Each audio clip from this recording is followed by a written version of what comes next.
Assalamualaikum warahmatullahi wabarakatuh. Shalom, Om Swastiastu, Namo Buddhaya, Salam Kebajikan. Selamat datang di video PDD UKT-PT bidang pengajaran Serdosmart 2023 gelombang pertama. Perkenalkan, saya Lutfiatun Thayyibah MPD, dosen program studi Pendidikan Bahasa Inggris, Fakultas Keguruan dan Ilmu Pendidikan Universitas Galuh, Ciamis, Jawa Barat. Pada kesempatan kali ini, saya akan menyampaikan beberapa hal terkait pengajaran.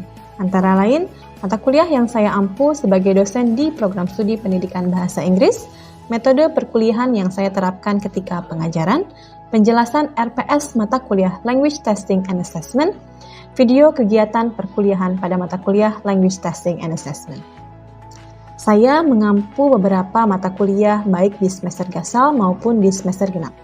Adapun beberapa mata kuliah yang saya ampu pada semester gasal, antara lain Language Testing and Assessment, Seminar on NLT, dan Introduction to Functional Grammar.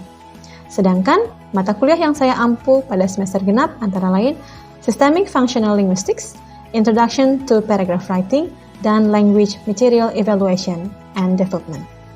Beberapa metode yang tergolong DIA atau Delivery, Interaction, and Assessment dan Student-Centered Learning saya terapkan ketika melaksanakan pengajaran. Antara lain, Case-Based Learning, Project-Based Learning, Diskusi, dan Ceramah. Metode tersebut diterapkan guna memupuk dan menggali cara berpikir kritis yang diharapkan dimiliki oleh mahasiswa. Untuk Case-Based Learning, di pertemuan keempat, saya memberikan kasus spesifik perihal bentuk pengujian bahasa Inggris untuk kemudian dilakukan pair work analysis. Secara pair work, mahasiswa melakukan diskusi dan menuliskan temuan. Kemudian, mahasiswa menyampaikan temuan tersebut dan dilakukan diskusi antar pair group. Di akhir, dosen memberikan beberapa poin klarifikasi dan penguatan terhadap temuan pada topik materi hari itu. Khusus untuk project-based learning, difokuskan di pertemuan setelah ujian akhir semester untuk membuat buku kolaborasi antara dosen dan mahasiswa yang berisi tentang common test teknik beserta contoh-contohnya. Video mata kuliah pengajaran kali ini adalah Language Testing and Assessment.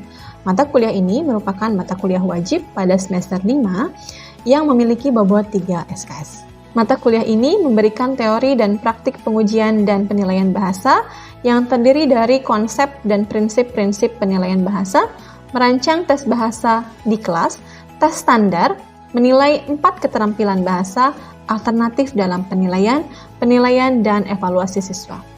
Setiap materi disajikan dalam konteks tematik pengajaran dan pembelajaran bahasa Inggris melalui berbagai contoh dan latihan. Setelah mengikuti mata kuliah ini, mahasiswa diharapkan mampu menguasai teori konsep, praktik pengembangan, hingga analisis jenis pengujian bahasa Inggris. Secara keseluruhan, mata kuliah ini terdiri dari 16 pertemuan, termasuk ujian tengah semester di pertemuan ke-8 dan ujian akhir semester di pertemuan ke-16. Terdapat 4 capaian pada mata kuliah ini, antara lain 1. Mahasiswa memahami konsep dasar dari materi inti pengujian dan penilaian bahasa dari pertemuan pertama hingga akhir dan juga aturan-aturan penilaian. 2. Mahasiswa memahami dan mampu menjelaskan konsep dasar asesmen bahasa, pengujian, penilaian, dan pengajaran. 3. Mahasiswa memahami dan mampu menjelaskan prinsip-prinsip penilaian bahasa, kepraktisan atau practicality, reliabilitas atau reliability, validitas atau validity, keaslian, dan juga washback. 4. Mahasiswa memahami dan mampu menjelaskan tentang tes terstandarisasi, kelebihan dan kekurangannya. Pengembangan tes terstandarisasi, tes kemampuan 4 skill bahasa yang terstandarisasi. Dalam penyampaian perkuliahan di mata kuliah ini, saya menggunakan beberapa buku referensi, antara lain Testing for Language Teachers dari Arthur Hughes, kemudian Assessing Listening karya Buck Gary, Assessing Reading karya Anderson, Assessing Writing karya Weigel Sarah, Language Assessment Principles and Classroom Practices karya Brown H. Douglas, kemudian ada Writing English Language Test karya Heaton, ada lagi Language Testing and Assessment an Advanced Resources Book karya Fletcher, Glenn, and Davidson, Fred. Terakhir, ada Handbook of Assessment for Language Teachers, karya Sagari, Dina et al. Selain itu, saya juga memanfaatkan free access ke jurnal bereputasi berlangganan yang disediakan oleh perpustakaan universitas. Assessment yang dilakukan untuk mendapatkan nilai akhir pada mata kuliah ini diambil dari beberapa komponen, yaitu partisipasi dan kehadiran 10%, tugas 20%, ujian tengah semester 30%, dan ujian akhir semester 40%. Pemberian nilai akhir mahasiswa sudah dijelaskan pada saat pertemuan awal, yaitu pada penjelasan kontrak mata kuliah. Poin lain yang menjadi pertimbangan pengambilan nilai akhir mata kuliah ini antara lain kedisiplinan, sikap, dan partisipasi aktif ketika selama pembelajaran. Diawali dengan review dari pertemuan sebelumnya yang berbasis game, video pengajaran pada pertemuan keempat ini fokus pada case-based learning dengan materi pokok karakteristik jenis tes yang baik.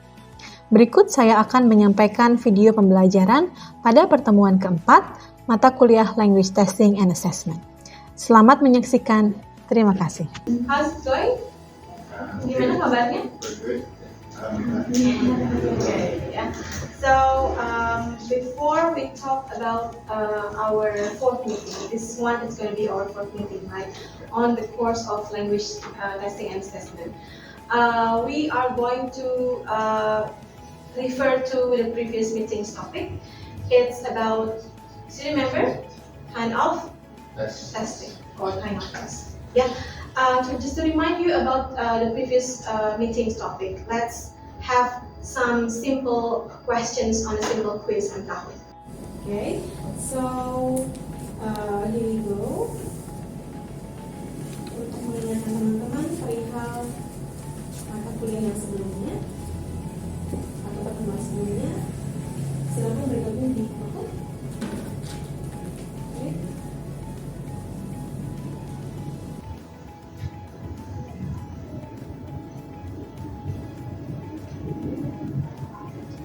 You can join the Kahoot through the Gambit. It's available on the screen. Okay, so are you ready for the quiz? Let's get started. Yes, There are only 5 questions available there, so you need to fill in the answer, the correct answer. Okay, here we go. Well done for Rahmat. Yeah, next one.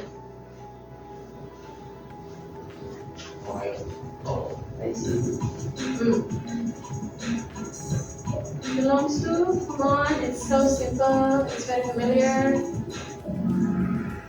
Okay, good job. Then we'll see who's on top. Alright, next. Number 3.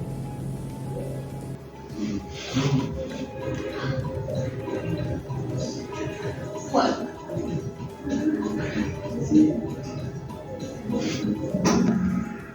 Okay, good job.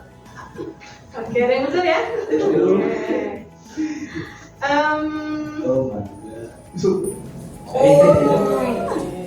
Masih tidak ada yang bisa menyalip Rahmat ya ternyata. Last one. And Stephen is on the second. And of course, the first is Rahmat. Okay, thank you ya. Kita review sedikit ya, karena tadi ada beberapa yang kurang tepat jawabannya. Oke? Nggak kepencet. Nggak kepencet? Oke, nggak apa-apa. Kita review dulu ya. Measure how successful individual student, groups of students, or the course themselves have been in achieving objectives. Jadi yang jawaban paling benarnya adalah achievement based because it relates to one kind of treatment that have been accepted by the students themselves. Ya, jadi itu jawabannya. Kemudian yang soal nomor 2, nah ini mungkin sangat familiar. IELTS, apa itu IELTS, Dennis? test? Proficiency test. Can you mention another kind of proficiency test instead of IELTS? TOEFL, and then TOEIC. Ada lagi yang lain? Sebetulnya ada, biasanya itu dikeluarkan oleh British Council, kemudian Cambridge, itu banyak mengeluarkan proficiency. Tapi yang familiar di kita itu TOEFL dan IELTS, ya. Because we have reached the 4th meeting, it means that we have arrived on the another topic that is a good test, the characteristic of a good test. At the end of this meeting, you are expected to have the knowledge or to be able to explain about a good characteristic of test. Yeah, good characteristic of test relates to the concept of validity and also reliability, practicality, and achieving beneficial backforce. Okay, now it's time for you to have a pair work. Okay, what you are going to do is that you have to read the book that I have delivered you on the beginning of this semester. Then you have to open this material on the available book, and you can also refer to the available or related journal. And the reference number 1, page 26 up to 57.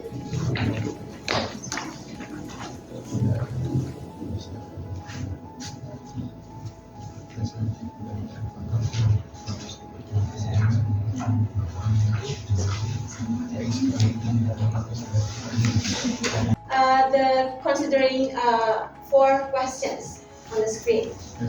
So let's get started. Number 1, what did you find about the validity of the test? Because I separate different tests, I believe you have different answer also. So from that your group, is your test valid? No, karena ininya apa? Tesnya speaking, tapi kita ada soalnya jadi tidak valid. Soalnya kalau speaking itu bikin tes langsung lisan gitu. Oke, nice, good job. Oke, kita sampaikan kepada teman-teman yang lainnya. Di sini Rahmat dengan Zaki mendapati speaking test, ya, mendapati speaking test. Speaking testnya di sini ada dialogue 1 and also dialogue 2.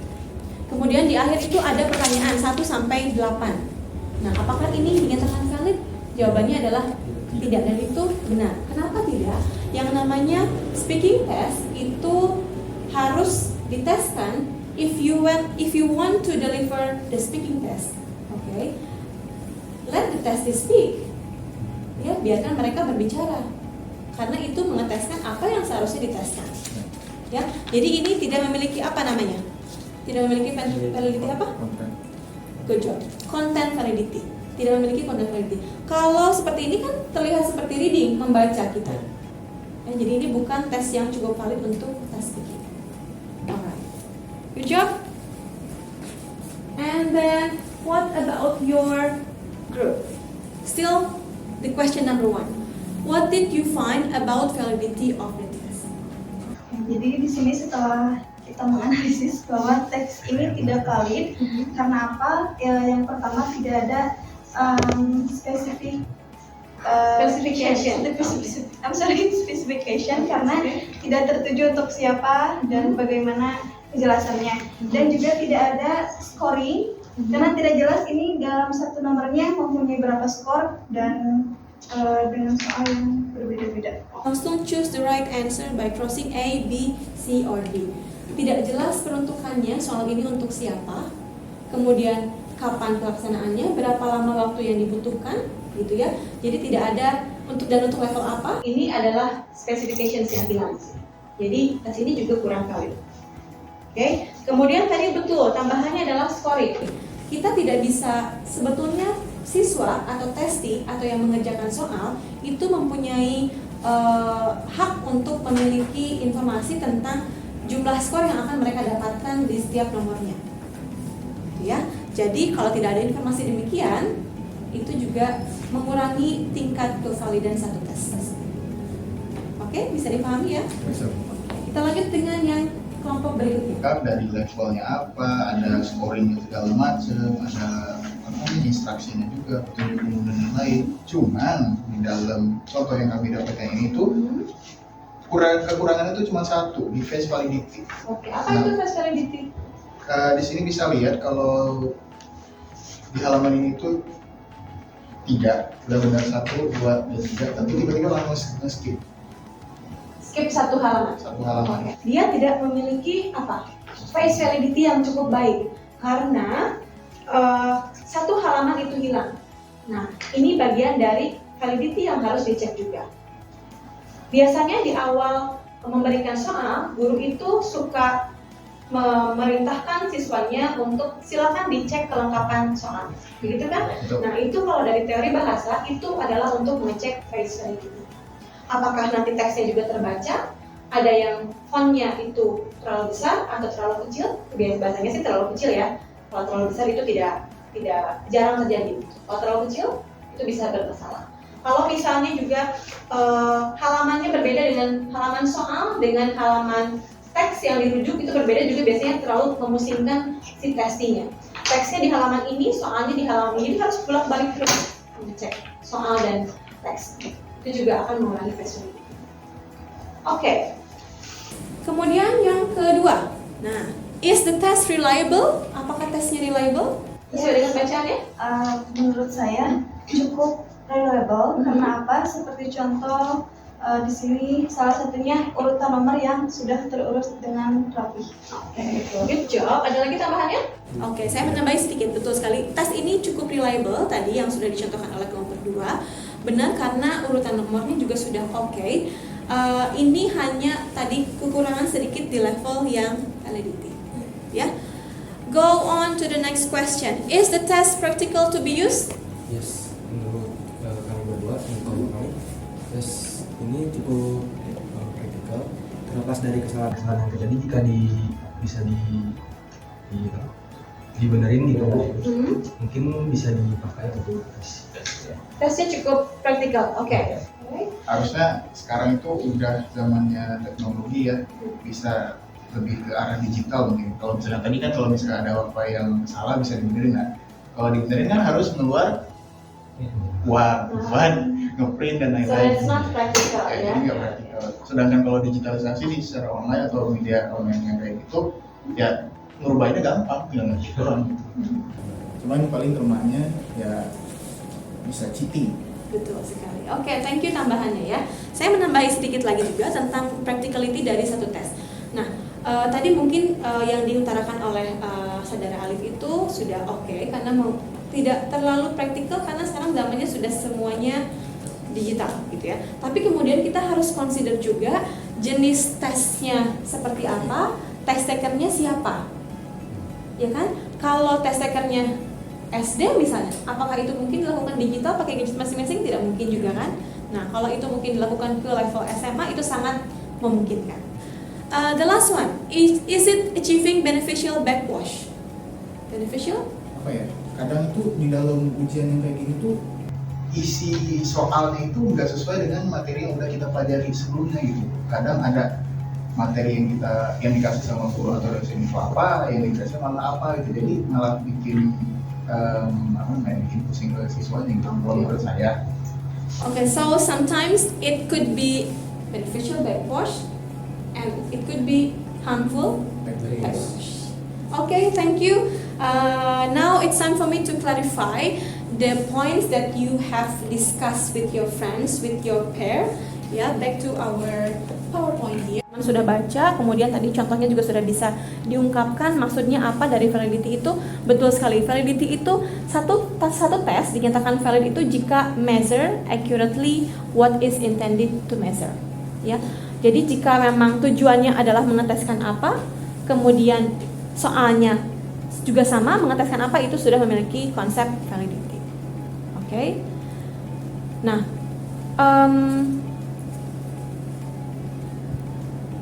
yang pertama dibahas tadi ada di soal itu jenis konten validity-nya tidak oke.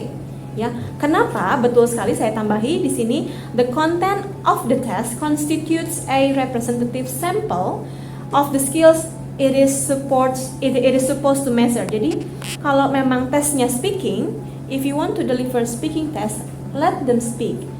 If you want to deliver reading test, let them read and answer the questions. Kalau selama ini mungkin yang terjadi ada beberapa pengalaman yang melekat pada kita ketika kita mendapati soal speaking, kita diminta untuk mengisi dialog. Seperti itu ya. Nah, sekarang teman-teman tahu ilmunya bahwa ketika mau mengataskan speaking ya harus berbicara. Mau reading ya harus membaca. Kemudian kalau listening, mendengarkan langsung bisa dari audio, sekarang kan available. Bisa dari YouTube juga.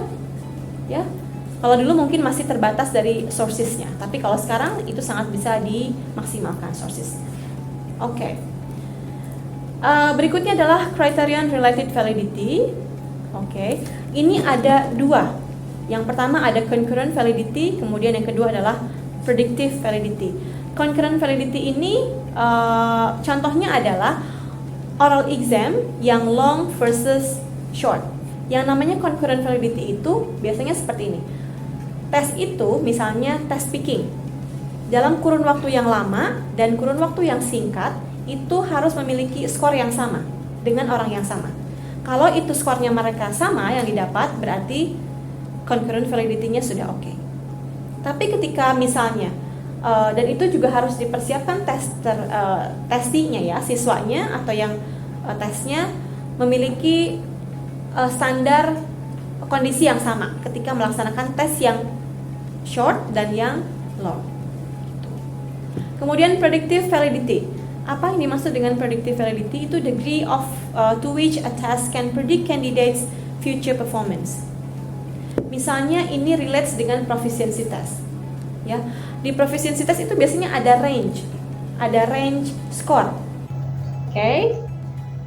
Nah, ini juga tadi scoring dibahas ya. Scoring ternyata juga harus oke.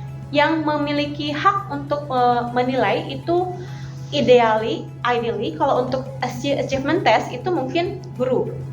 Tapi kalau untuk tes seperti proficiency test itu baiknya atau tidak, misalnya diagnostic test atau placement test itu baiknya lebih dari satu penilai supaya apa, hasilnya lebih valid. Ya, jadi validity scoringnya dapat. Kemudian face validity tadi dibahas oleh ini kelompok ini ya. Nah, does the instrument look like it will measure what is supposed to measure? Jadi harus diperiksa dulu kelengkapannya. Kemudian juga readability dari teksnya dan lain-lain yang berkaitan dengan tampilan dari tes tersebut. Oke. Nah, ini how to make test more valid tadi sudah ya dijelaskan beberapa poin. Ini untuk konsep reliability. Oke, tadi cukup reliable, ada yang menjawab cukup reliable, ada yang tidak sesuai dengan alasannya masing-masing. Oke. Nah, di sini ada beberapa step yang bisa kita anut dalam membuat si tes itu lebih reliable. Yang pertama, more items, more reliable. Jadi ketika kita ingin mendapatkan tes yang lebih reliable, soalnya juga diperbanyak. Supaya apa? Itu benar-benar bisa mengeteskan kemampuan siswanya. Jadi kalau hanya ada 5 soal, tidak cukup reliable untuk melihat kemampuan speakingnya dia atau untuk melihat kemampuan vocabulary-nya. Mau mengeteskan vocabulary hanya 5 soal, tidak reliable. Harusnya banyak, gitu. Akan lebih reliable, ya. And then too easy and too difficult items. Nah, jadi juga ada soalnya level of difficulty-nya harus memiliki. Ada yang mudah, ada yang sedang, ada yang sukar. Oke, berikutnya choice of questions. Nah, jenis pertanyaannya. Berikutnya unclear meaning of the items. Harus di-clarify if there is ambiguous word or sentence. Ya, makanya suka ada proofread untuk tes itu. And then the supposition that the students all understand the instructions. Specifications tadi dibahas oleh teman-teman. Instructions-nya harus jelas. Oke, berikutnya institutional tests are badly typed. Kaitannya dengan face validity. Kalau ngetiknya jelek, nah face validity-nya juga nggak oke. Unfamiliar aspect of the test, misalnya dia nggak ngerti cara mengerjakan tesnya. Itu juga akan mengurangi reliability dari satu tes tersebut. Ya. Dan yang terakhir adalah precautions must be taken, of course. Nah, backwash effect itu some people may say it as washback. Sama saja. Ada yang menyampaikannya backwash, ada yang menyampaikannya washback. Is the influence of testing on teaching and learning. Jadi pengaruh dari tes tersebut yang diberikan setelah teaching and learning. Tadi backwash itu ada yang baik, ada yang buruk. Makanya tesnya harus di-create sebaik mungkin. Yang pertama ada micro level, yang kedua ada macro level. Jelas dari namanya, from the name indicates that micro level itu the effect of the test on individual students and teachers. Kelompok kecil. Kalau macro level itu lebih besar educational system, luas, lebih luas. Kalau yang terjadi di zaman dahulu, di beberapa tahun yang lalu gitu ya, mungkin di era 2000 awal, ujian nasional itu sangat menimbulkan harmful backwash. Kenapa demikian? Ada yang bisa menyampaikan? Anda mungkin pernah mendengar beberapa siswa yang tidak lulus UN, tapi dia diterima di universitas terkemuka di dunia. Pernah mendengar informasi seperti itu? Dia nggak lulus UN-nya atau nilai UN-nya terbatas sekali, tapi dia sudah diterima di universitas yang oke. Itu menjadi salah satu harmful backwash yang dikeluarkan, yang dihasilkan dengan pengetesan ujian nasional pada saat itu. Ketika ujian nasional dijadikan satu-satunya nilai untuk kelulusan. Kalau sekarang sudah tidak. Oke, ya level of backwashnya seperti itu. Ada yang micro dan ada yang macro level. Reliability, oke. Terus sampai ke yang keempat itu sampai backwash. Nah kalau misal ada kejadian itu di UN kalau sekarang ini ada kesalahan itu misal di reliability-nya atau backwash itu, mungkin si siswanya nyadar gitu terus langsung ke gurunya, itu gimana nanti? Apakah ada tindak lanjut atau gimana? Oke, thank you, good question. Ujian di level nasional itu sudah di-proofread dulu, sudah by expert ya, dikembangnya juga bukan dengan hanya satu orang. Kalau ada kesalahan itu kemungkinannya bukan ketika pembuatan soal, tapi ketika penyebaran soal, gitu ya, atau tidak, misalnya filenya ada yang korup dan lain-lain. Itu siapa tahu ada yang tidak terhindarkan, itu biasanya akan mengurangi hasil dari akan berefek pada siswa yang dalam hal ini akan mengerjakan soalnya. Kalau hal demikian terjadi, biasanya sekolah itu memiliki hak prerogatif untuk atau enggak, biasanya pihak sekolah itu mengkomunikasikan dulu dengan pihak-pihak lain yang terkait dengan penggunaan soal tersebut. Tidak lantas biasanya mengambil keputusan sendiri bagaimana ini harus ditindaklanjuti. Cukup ya? Okay, thank you for today. Now, for your task, you have to read the next chapter. Yeah, so on the 5th meeting, you are going to discuss about the next topic on the reference number 1. Tadi reference-nya nomor 1, nomor 5, dan nomor 9. Okay, thank you so much for your coming. Assalamualaikum warahmatullahi wabarakatuh. Demikian video PDD UKTPT bidang pengajaran untuk Serdos Smart 2023. Saya Lutfiatun Thaibah MPD, pamit undur diri. Wassalamualaikum warahmatullahi wabarakatuh.